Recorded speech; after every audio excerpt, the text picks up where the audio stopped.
The silence isn't peace. It's the sound of something darker coming, something final. In Gilead, nothing ends without a fight, especially not freedom. And now the fight has reached its last breath.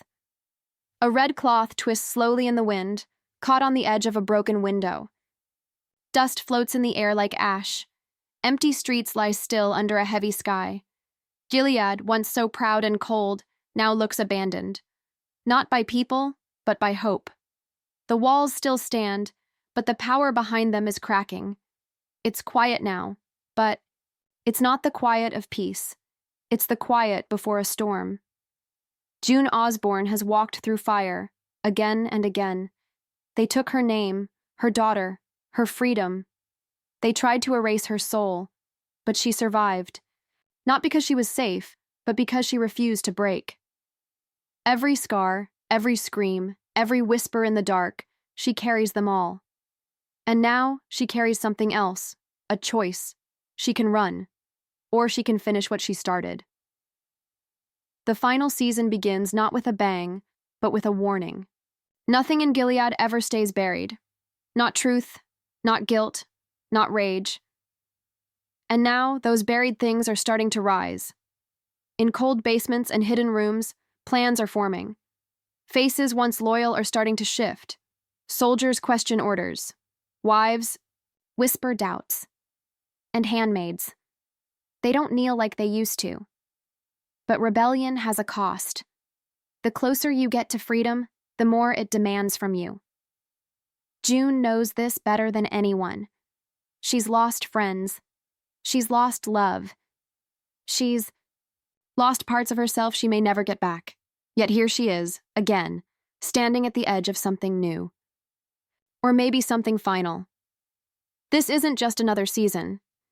This is the final breath of a world built on silence. A world where women were reduced to red cloaks and white wings. A world that thought it could control everything. Bodies, babies, beliefs. But no matter how strong the system, there's always a crack. And through that crack comes a storm. The handmaids are no longer hiding. The commanders are no longer untouchable. And the rules are no longer sacred. Every side is choosing. Fight or fall. And this time, no one walks away clean. June isn't asking for forgiveness. She isn't asking for peace. She's not asking at all. She's taking back what was stolen, one act at a time. And in the world of Gilead, that means one thing: blood. She stood in the dark, her hands trembling, her breath sharp in her chest. Blood on her cheek, dirt in her nails, her eyes unblinking. That moment wasn't victory. It was something worse, something deeper. The moment you realize you've crossed a line and there's no way back. At the end of last season, June, Osborne made a choice no one saw coming. No courts, no trials, no deals, just justice. The kind that isn't written in law books, but carved into the soul. Fred Waterford, the architect of her suffering, died not with a whisper, but with a scream. And for June, it didn't bring peace. It brought something messier: revenge. Serena Waterford, once proud, now hunted. Her world is slipping. The alliances she clings to are cracking. She smiles for the cameras, she bows to power, but inside, she's rotting because she knows what's coming. She's seen what June becomes when she has nothing left to lose. Nick, the man torn between duty and love, keeps drifting in shadows. His hands are dirty, his heart divided. He serves Gilead. With a soldier's face but hides a rebel's heart. And still, he watches June from afar. Always close, never close enough. Meanwhile, Commander Lawrence plays his own game. One step ahead, two steps behind. A mind built for war, trapped in a system drowning in its own cruelty. He speaks of change, reform, but Gilead doesn't bend, it breaks. And then there's Aunt Lydia, loyal to the cause, yet haunted by the faces of the girls she trained, bruised, and broke. Her faith is no longer unshaken. She sees the monster Gilead has become, and maybe, just maybe, she's ready to do something about it. But this isn't just about people. It's about pressure. Everything is pushing inward. The cracks in the eye. System are growing, and no amount of prayer or punishment can hold it together forever. The resistance is no longer a rumor. It's real, it's moving, and it's not hiding anymore. Canada is no longer a place of safety. It's a battlefield without bombs. Every refugee, every survivor, every mother without her child is a fuse waiting to be lit. And June? She's the match. What we left behind at the end of Season 5 wasn't just a cliffhanger. It was a call to war. A final act waiting to be written. The line between hero and villain is gone now. What's left are choices. Brutal, painful, unforgettable choices. And every one of them will leave a scar. It didn't begin with a gunshot. It began with a whisper. One handmaid pressed her palm against a wall and felt it. Faint vibrations. Morse code, a message, just 5 words, we are still out here. That's how the resistance lives. In fragments, in half-burned letters, in scratched symbols under dining tables. They've become ghosts, moving under floors, speaking in codes, bleeding in silence. And yet, somehow, they grow stronger. Not because they are many, but because they have nothing left to fear. The rebellion is not loud, it's not proud, it's desperate, it's tired, it's bruised, but it's real. Mothers who lost their children. Daughters forced into servitude. Wives betrayed by the system they helped build. Men who could no longer look away. Each one carrying a piece of the fire. Each one stepping closer to the line between survival and resistance. Out in the borderlands, there are rumors of hideouts, safe houses tucked behind broken churches, underground passages lit by stolen electricity. June moves through these spaces like a shadow, not as a leader, but as a symbol. They don't follow her orders. They follow her scars. Gilead feels it.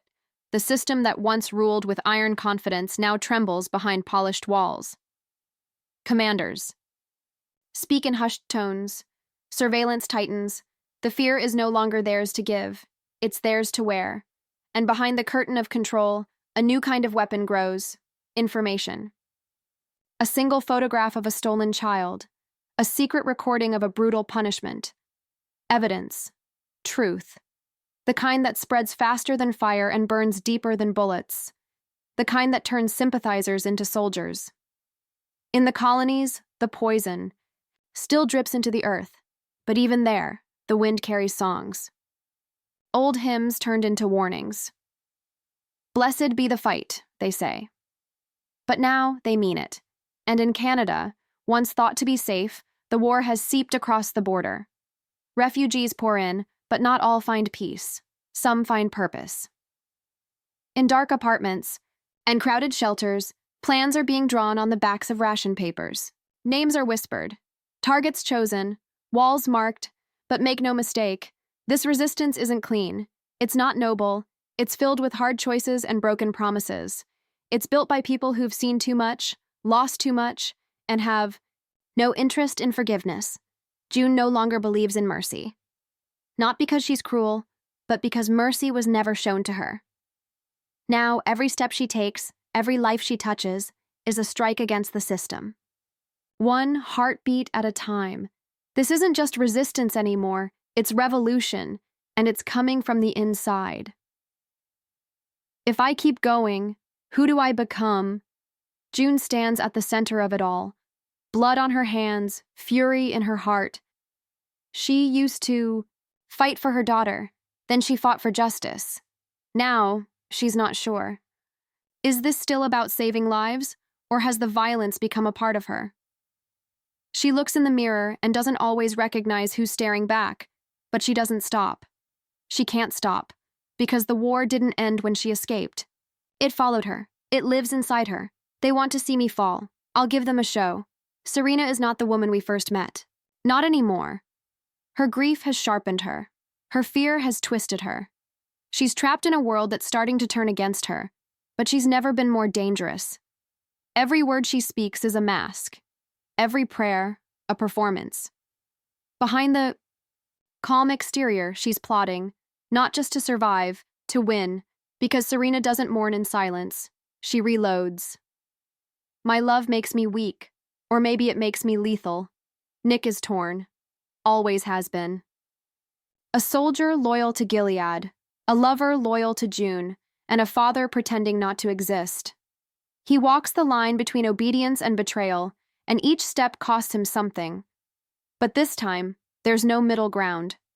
As Gilead tightens its grip, Nick has to choose, and this time, the wrong choice doesn't just cost lives, it costs the soul he's barely holding on to.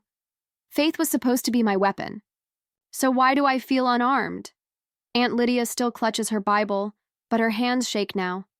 The faces of the girls she trained, her daughters, follow her like ghosts. She thought she was shaping something holy. Instead, she shaped cruelty into routine. Now she sees the system for what it is. She's beginning to question the scripture she once screamed.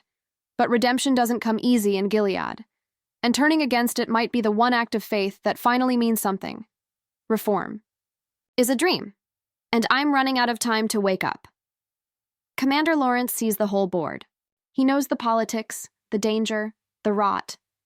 He speaks of peace, of progress, but progress in Gilead is a slow, deadly lie.